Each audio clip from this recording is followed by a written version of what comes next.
Don't you just hate it when you're using the bathroom and you suddenly realize there's no more toilet paper? Just when you think that things couldn't possibly get any worse. Well, think again.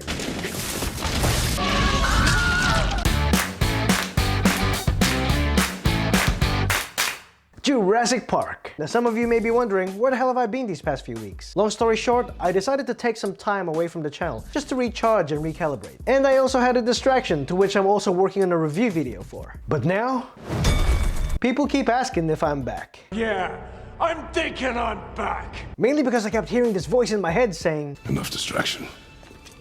Do not forget why we are here.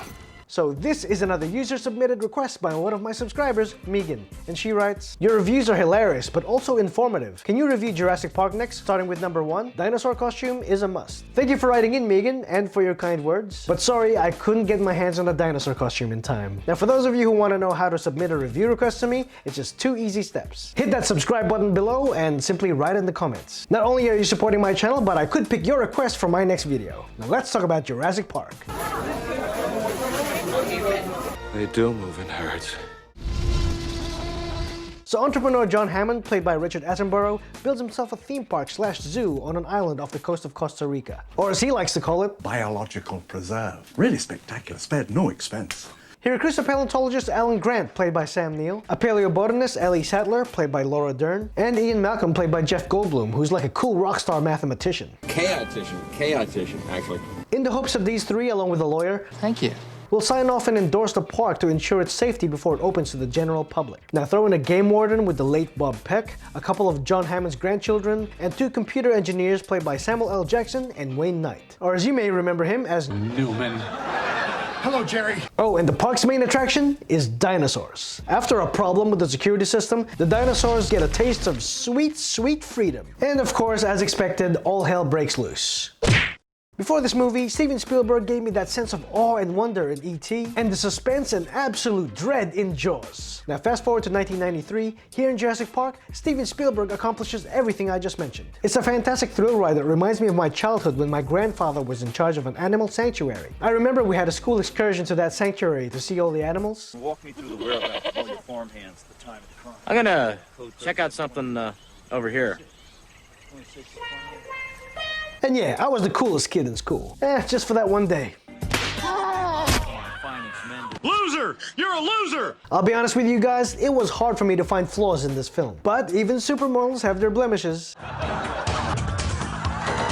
So let's talk about them first. I really hate that man. Some of the special effects don't hold up. Before you come at me with your pitchforks, hear me out. I totally acknowledge that this film is a technical achievement for its time, using a blend of both practical effects and CGI. In fact, this is the movie that made George Lucas realize that he could make new Star Wars movies.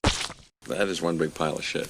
But to be more specific, I'm talking about that CGI shot of that Brachiosaurus that looks more dated now compared to back in '93. And when it comes to the Velociraptors, there were times where we see some very stiff puppetry and animatronics. Why are they so stiff? Spielberg ought to know better than to roll the cameras when the animals are aroused. You're an animal!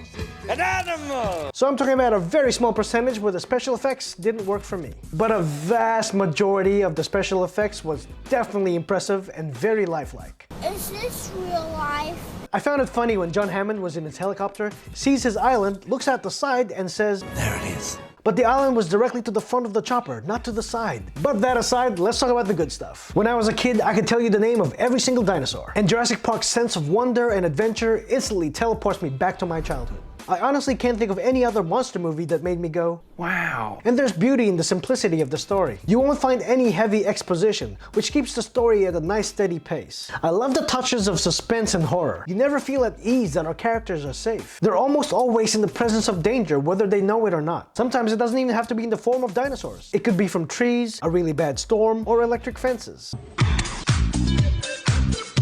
The story tackles the idea of man versus nature. Just because the scientists could bring back the dinosaurs doesn't necessarily mean they should. There's a great scene here that delves deeper in that subject between science and morality. They filmed this in Hawaii, and as beautiful as the vistas look on screen, it's even more so in person. If you're ever in Hawaii, go to Koaloa Ranch and book the 2-hour ATV tour. You'll see the locations where they filmed the Jurassic Park and Jurassic World movies. Now, of course, I gotta talk about the Tyrannosaurus Rex. That thing was damn near believable. When I was a kid, I remember being in the movie theater when that T-Rex first appeared, you can audibly hear the collective amazement from the crowd. That was the moment I realized this movie is gonna be historic. Or should I say prehistoric?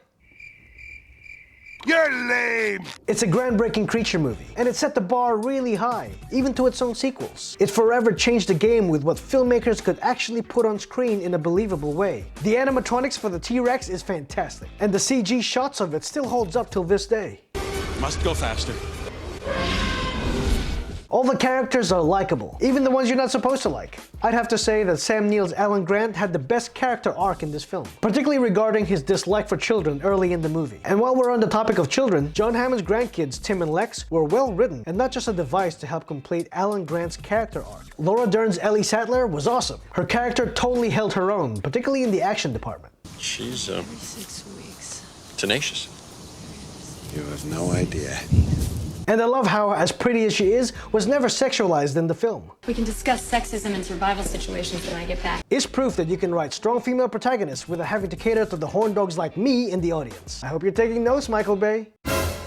Speaking of horn dogs, Ian Malcolm is one of the coolest characters ever put to screen. And he's brought to life brilliantly by Jeff Goldblum, complete with all of his Goldblumisms. Richard Attenborough was very believable as a wealthy and eccentric entrepreneur. And on a side note, his younger brother is none other than the father of animal lovers himself, David Attenborough.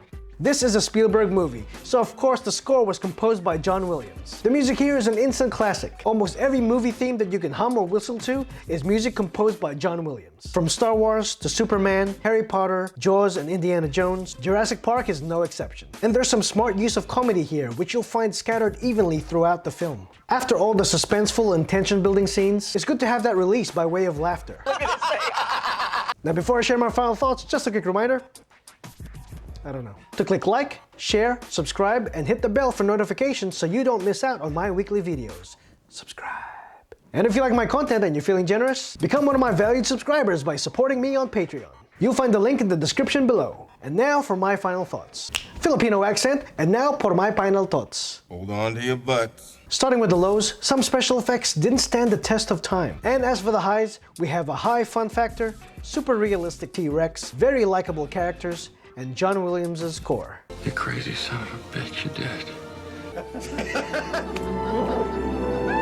So overall, I loved this film then, and I still love it now. After all these years, has it lost its magic? Even with a few noticeable blemishes, it has not. It doesn't just stand the test of time, it transcends it. It's an adventure flick at its finest, packed with edge-of-your-seat thrills. If someone asked me to list Spielberg's best films, this would definitely be in the top 5, maybe top 3. This film crossed the $1 billion mark, even with its 2013 re-release in 3D. It's got a Rotten Tomatoes score of 91%. So in the off chance that you haven't seen it yet, I highly recommend it because I think you'd really love it. If you got kids that love dinosaurs, watch it with them. Just be aware that there are some minor horror elements that might scare them. Christopher Reeve's Superman made us believe a man can fly, while Spielberg made me believe that those are real dinosaurs on the screen.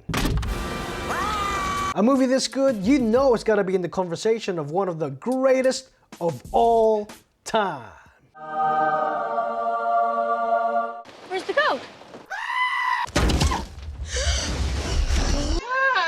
So, what do you guys think of Jurassic Park? I've shared my thoughts, now I want to hear yours. And for all you horn dogs out there, delete your browsing history, because wife Finds a way. And remember guys, I take review requests, so smash that subscribe button and leave me a comment. And who am I, you ask? I'm Troy Baker. Bye for now. Oh my God. I was like, what? What? I love it. I love it. Rewind.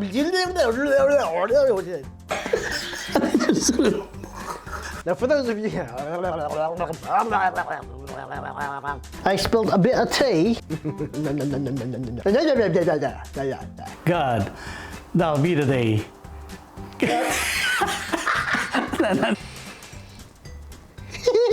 This is a Spielberg movie, so of course the score was scored by Scorsese. Can you imagine that? Weird. Buddy, you're weird. So you suffer from a severe case of FOMO and you don't want to miss out on my future videos? Well, all you have to do is subscribe by clicking right here. What's that? You want to see my other videos? Do it, Groot.